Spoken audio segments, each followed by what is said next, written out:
ça. C'est pas le passé colonial de la France qui a causé problème. Non. C'est le Maroc et le Sahara occidental. Archi faux. Archi faux. Du moins ce que les autorités algériennes ont évoqué. Archi faux. Alors pourquoi avoir attendu la visite de Macron au Maroc pour entamer ce boycott? Tout ça, c'est du jeu. Le vrai problème, est-ce que tu peux me donner quelle est la politique stratégique, la politique étrangère de l'Algérie? Il n'y en a pas.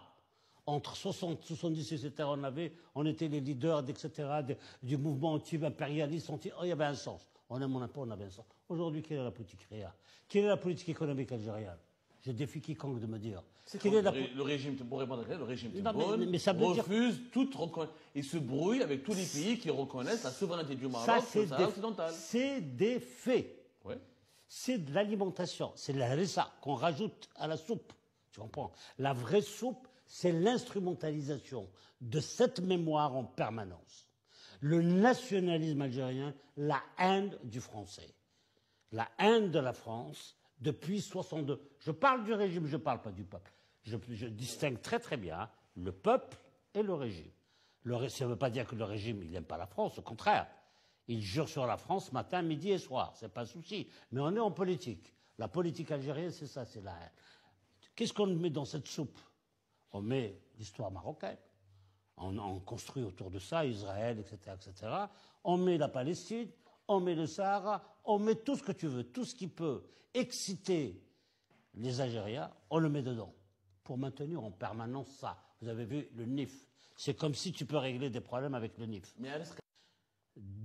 Macron vient de signer. Qu'est-ce qu'il a fait? Tout ce qu'il a fait avec le Maroc, il avait prévu de le faire avec l'Algérie. Il n'y a pas eu de signature de contrat avec l'Algérie. Non, mais laisse-moi finir. Eu 10 milliards d'euros. Il avait prévu au début de sa politique tout miser. Tu as investi en Algérie? Sur l'Algérie. Il avait nié totalement. Il a sorti le Maroc de sa stratégie. Il a choisi l'Algérie totalement. Totalement. Les 10 milliards qui sont signés avec les entreprises franco-marocaines, etc. Et les 22 contrats. Et ce n'est pas n'importe quoi. Les 22 contrats, je les ai regardés un par un, tous à 90% liés à l'infrastructure. Ce qui va lui permettre de préparer, encore une fois, proprement et correctement la Coupe du Monde.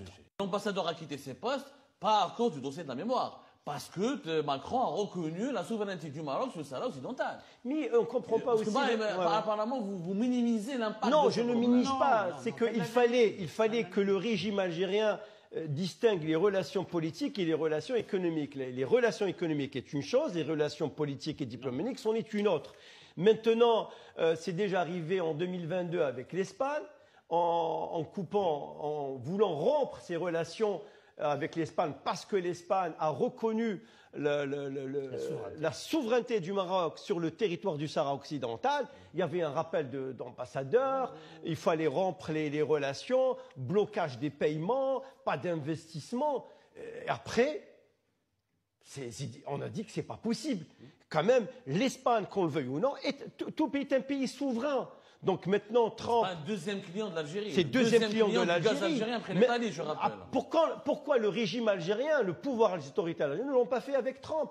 Trump, il a reconnu, pour signer les accords d'Abraham, parce qu'il fallait imbriquer le Maroc, la condition aussi, le Maroc voulait aussi, quelque part, que la puissance américaine reconnaisse la souveraineté du Maroc. C'est donnant-donnant, c'est gagnant-gagnant.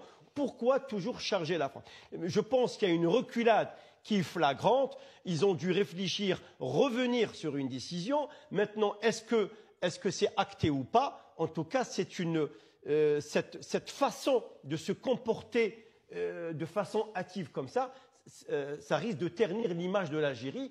Et surtout, si on est investisseur, comment voulez-vous qu'on investisse en Algérie? On décide en 24 heures de rompre les relations commerciale entre la France et l'Algérie. Maintenant, c'est tout autour. C'est l'Union européenne, c'est la Cour d'association européenne, Algérie. La France est un moteur fondateur de l'Union européenne, est un membre permanent à l'ONU, et c'est une grande puissance diplomatique, une puissance nucléaire, puissance diplomatique, la plus grande puissance maritime au monde, avec ses dom-toms. Après les États-Unis, par exemple. Mais comment Tebboune, se dire, s'aventure, Nif non, Nif je le laisse pour le peuple algérien. Il faut savoir.